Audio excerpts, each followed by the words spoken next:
Health Week, we're inviting every woman across Australia to do something powerful. Say yes to you. From September 1 to 5, we'll explore with our trusted experts the issues that too many women play down or push through, from pain to mental health, heart health to sexual well-being. Sexual health is a vital part of our overall health, but we don't talk about it enough. Whether it's contraception, STIs, libido, or painful sex, these issues are real, valid, and deserve attention. Sexual health for women is often overlooked because it's still surrounded by stigma and discomfort and misunderstanding, both in the community and within some healthcare settings. For many women, it feels too personal to raise, even with their doctor. Others may worry about being judged. Time-limited appointments and a focus on reproductive or chronic health issues can mean that topics like libido or pain during sex or vaginal health don't always get the attention they deserve. But sexual health is a fundamental part of overall well-being, and it affects relationships and self-esteem and quality of life, so we need to talk about it more openly without shame.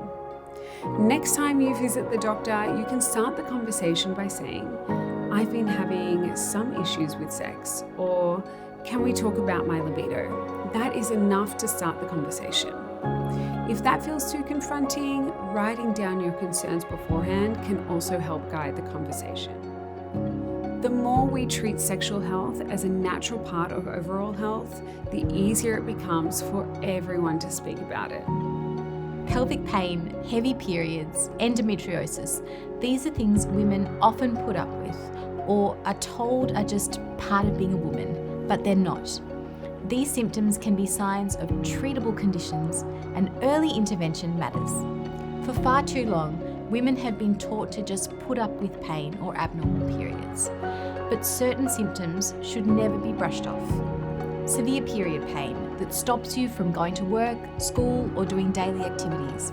Heavy bleeding, like soaking through a pad or tampon every hour or needing to use both at once. Bleeding between periods or after sex.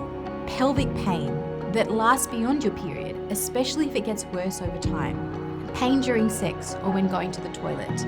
And unexplained fatigue, bloating, or changes in your bowel or bladder habits. These could be signs of underlying issues like endometriosis, adenomyosis, fibroids, or even something unrelated to gynae. If it's interfering with your life, it's worth getting checked. When we normalise talking about periods and pelvic pain, we take away the stigma and silence that often delay diagnosis and treatment. Many women don't seek help because they've been told that's just how it is, or they're too embarrassed to bring it up, even with a doctor. Normalising these conversations helps people recognise what's not normal, know when to seek help, and support one another instead of suffering alone. It also sends a clear message that period health is health, not something to whisper about or hide. The more we talk, the more we learn, and the earlier we can treat issues that can have serious impacts on fertility, mental health, and quality of life. Managing period pain often requires a mix of lifestyle strategies and medical support, and this can include things like exercise. So gentle movement like walking, stretching, or yoga can boost blood flow and ease discomfort. Don't underestimate the power of rest, water, and a nourishing diet. Tracking your symptoms, and this can be incredibly useful when talking to your doctor. Heat therapy can help relax the muscles and ease cramping. And anti-inflammatories, ideally taken at the first sign of symptoms, are also really valuable.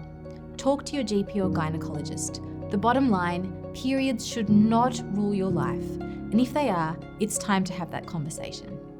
We now have a new digital health tool to help, so it's time to put yourself first, because when women prioritise their health, everyone benefits. Health checks are important for women because there is a range of diseases which can begin very silently so that we're unaware of them, not give us any symptoms or any warning. And these are things that we can either prevent occurring in the first place or pick up early and treat effectively and hopefully cure. So in order to pick up those early diseases, we need to be screened, and we need to have some idea at the various different times of our life cycle what sort of screening it is that we need. That can be tricky to know, and sometimes we need some help with being educated about that.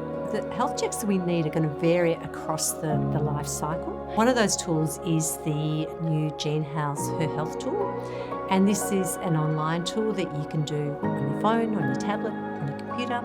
The information that you need to feed into it is very easy, and within a couple of minutes that will give you a little list of the things that are relevant to you at this particular time in your life that you can then maybe take into your GP. It's worth going in and making an appointment to just talk about screening and prevention and find out your own personalised prevention list and how that's going to play out over the next few years and what you should be planning for. It's often very hard to do that as women because we often have multiple roles that we're filling in our lives and we often don't have much time for ourselves.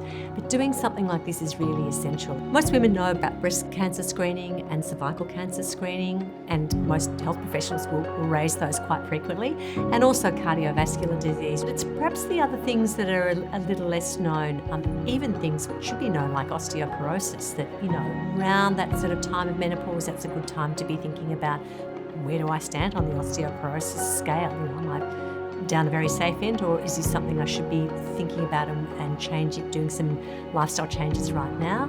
Women do need different health checks for men. Our bodies are different, our reproductive systems are different, our hormones are different, and all of those things can affect our basic anatomy in different ways to what they can for a man.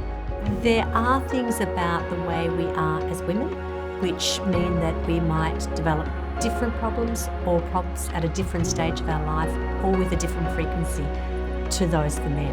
And we know that a lot of the research that we have has been based on men in the past, and luckily now we're getting some really good research about women's health and the things which affect us differently to the way they affect men. There are so many ways to get involved in Women's Health Week this year. You can host your own event, share your story online, support us on social media, use our free resources in your workplace or community group, or simply start with the digital health checkup and encourage a friend to do the same.